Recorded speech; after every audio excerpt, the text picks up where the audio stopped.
Good morning. Welcome to ATI ProMedia. We have an action-packed day. We're powered by advanced trading. We got a lot of things to talk about. The night session, day session, not the same market, totally different markets.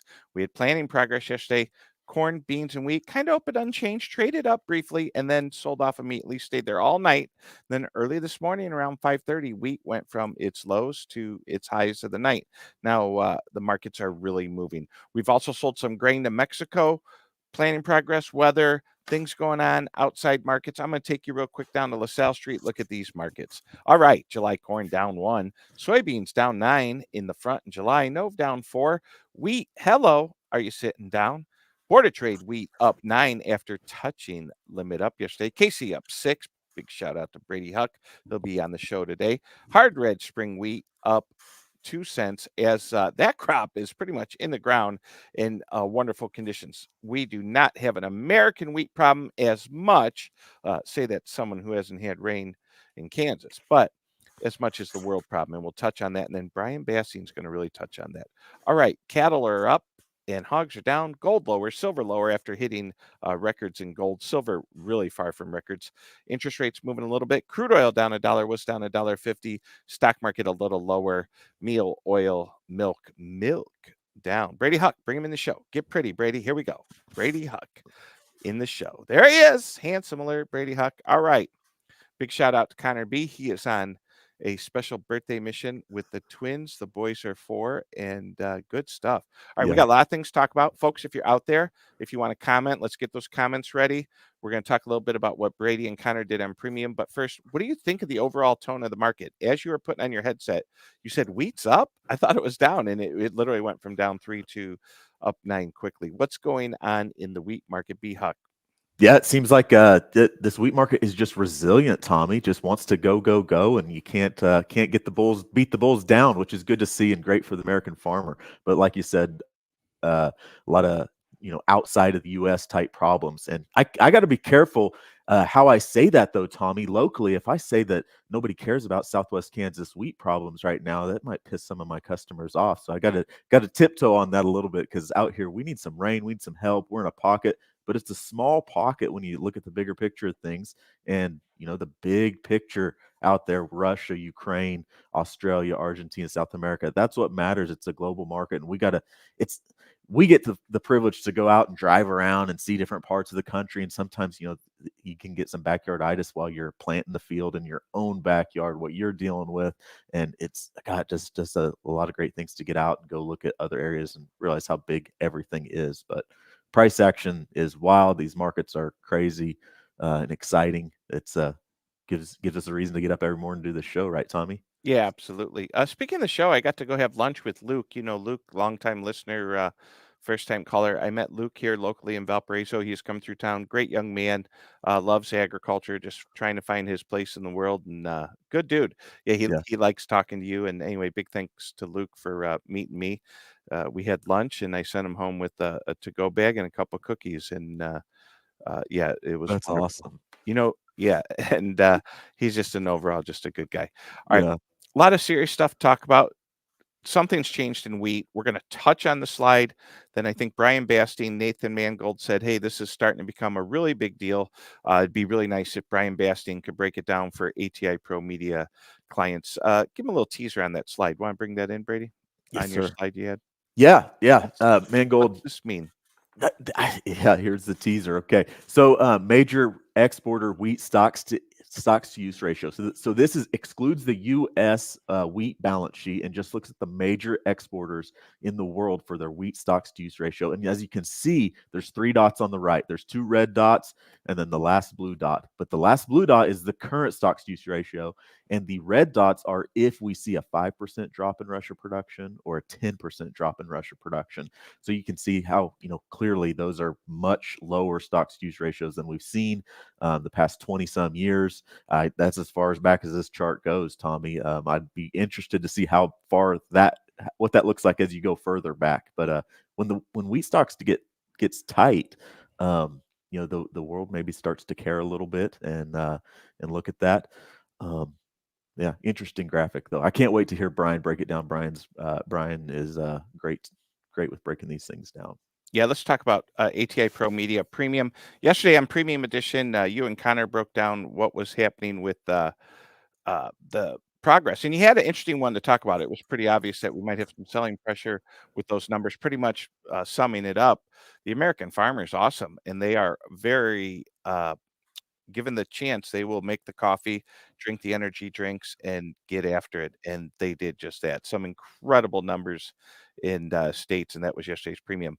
Mhm. Today on premium, we're going to have Justin from Michigan's going to stop by. We're also going to have Brian Bass in the next few days. Just because we say, let me give you the roundup of what we give away with premium. We're going to give it away. You pay $1 a day, so let's not kid ourselves here.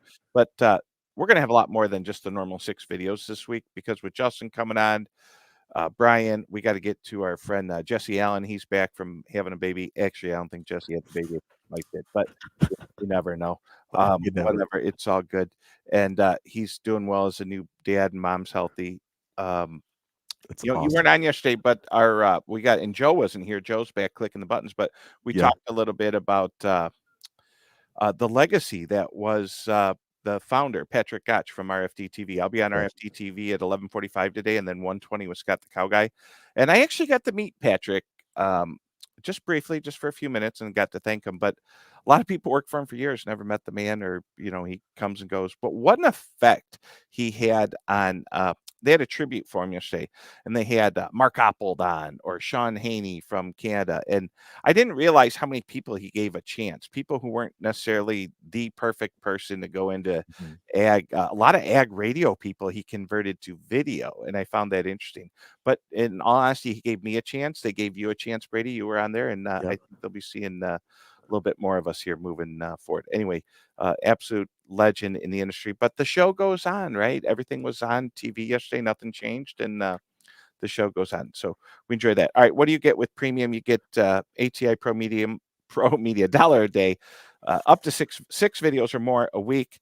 We have emails every morning, Monday through Friday, special weekly Saturday emails, and we're redoing these slides. Cat knows I can't This. say that thing right. Let me. We got a new version of that. Here's what you get. You get at least six videos a week. You get an email Monday through Friday. You get a Saturday email, and you get actionable text. And we're going to be texting people today, telling them about wheat, whatnot. And hopefully that keeps folks are out there planting, busy. Really, folks are paying us $1 a day, so we can keep an eye on the markets and keep giving them those little bits of education. There's all types of places to get education.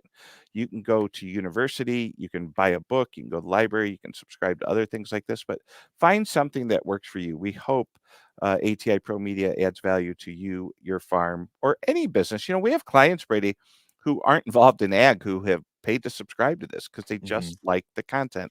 I love when people are willing to learn. No different than you. Speaking of learning, how about you cracking those books, taking that test? Brady Huck, how many agents do we have at Advanced Trading who are registered to sell our LRP? Two, I believe, right? It is Tony Dunker and myself. Yep. Tony's a hog specialist, and one of my mentors brought me in, taught me a lot of what I know, and she inspired me to get the LRP agent license to be able to offer that product. So Tony and I are able to sell it. LRP, DRP, all your livestock insurance protection products for Yeah, price. it's interesting. There was a special this morning on one of the ag shows saying that so much of the risk management to the dairy industry moved over to that product. Mhm. Interesting. Not exactly something I can help with someone with, but we have people at Advance who could. Yep. Okay, want to talk cattle real quick? Yeah, well, choice box beef was a little weaker yesterday, but it's been on a heck of a tear and a big run. It's significant gains the last 10 days. I think we're up $13 versus a week ago on the choice cutout. So we've got we got to be careful a little bit with that when the cutout rises. That's going to trickle out to retail prices and consumer prices. So will we get some pushback there on price rejection as that market goes higher? But it did incentivize the Packers to go out and push bids a little bit higher and book some kills. We're in demand season. This is prime time beef demand season, so we need to see the cutout.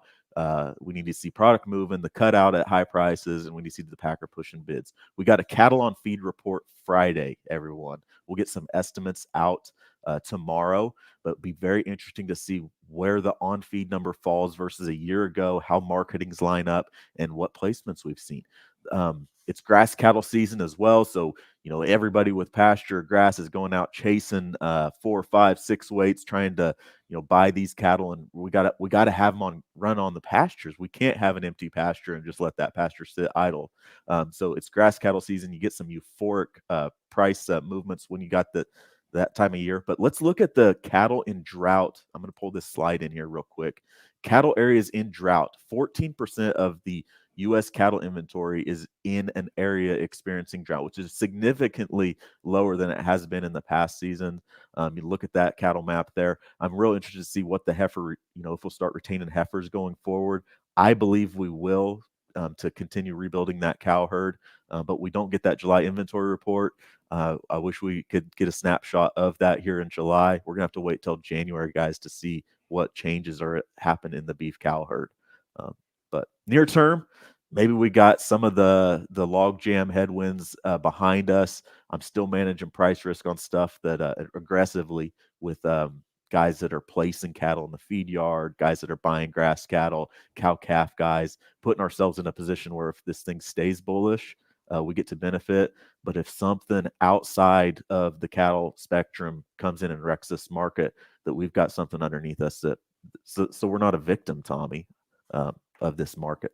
Long term, the story hasn't changed. I mean, supply story is still there. It's going to take a while for us to rebuild this beef cow inventory supply number.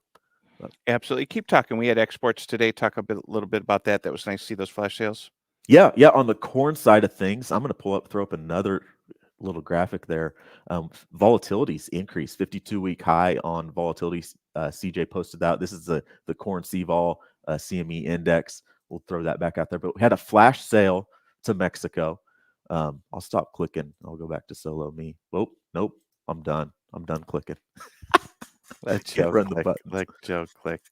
113,000 metric ton corn sale to Mexico. Of that, the delivery was a chunk of that was old crop, chunk of it new crop. It's good to see. Apparently the GMO piece is not bothering them right now, and they're willing to come buy grain from us. I also had 110,000 metric ton sale of corn to Spain. These are great to see, guys. It's demand season, and we got to see these flash sales coming through for beans, for corn, primarily for corn right now. Demand season for beans is a little bit behind us as that South America crop hits the market. But the corn demand season, we're peak demand season right now. So very interesting to see what the future holds here. But keep them flash sales coming, Tommy. Yeah, but we got to also put it on a boat and sell it. I remember when China canceled 4 or 5 days in a row and put wheat into an absolute tailspin, probably bought it back at the lows from somewhere in the world, maybe not us, and is laughing all the way. But definitely countries that were leaning on Russia to get cheap wheat, that game is over, and we're going to break that down. You're going to be shocked. I want to get into questions and end the show. We're spending too much time talking for free. We have about 3 premium things to film today. We're going to have Justin, we're going to have Brian, we're going to have some other new guests coming on. And I actually have a day job. I'm not just a media guy all day. I have a lot of farmers who'd love to hear from us. So what's Luke got here? Between the whitetail menace and excessive rainfall, there will be plenty of replant action going on in North Carolina. The soybeans I planted 2nd and 3rd week of April look good, where the deer have left them be. So the whitetail menace, deer coming in and wrecking your soybeans planting, that's unfortunate and frustrating to see. But geese, deer, everybody deals with different problems. Interesting. Yeah. You want to read this one here, Tommy? Yeah, got home 12:45 this morning, back in the tractor already. Thanks, Tommy, thanks for lunch, Tommy G. You're welcome. My pleasure. Actually, great to meet friends and clients, friends of the show. Would never met Luke if there wasn't ATI Pro Media. Actually, we have 3 premium subscribers who are getting papered up today. I tell you what, I don't know what ATI Pro Media is, but it's a heck of a leads generator, right? Yeah. And you know who gets the count? You know who has 2 thumbs and gets the accounts? This guy is right here. All right.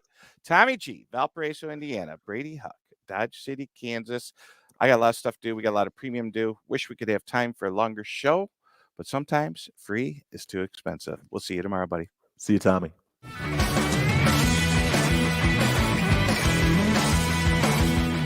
Thanks for joining us. We're here every day, 9 a.m. Central. Don't forget to like and subscribe. We'll see you next time.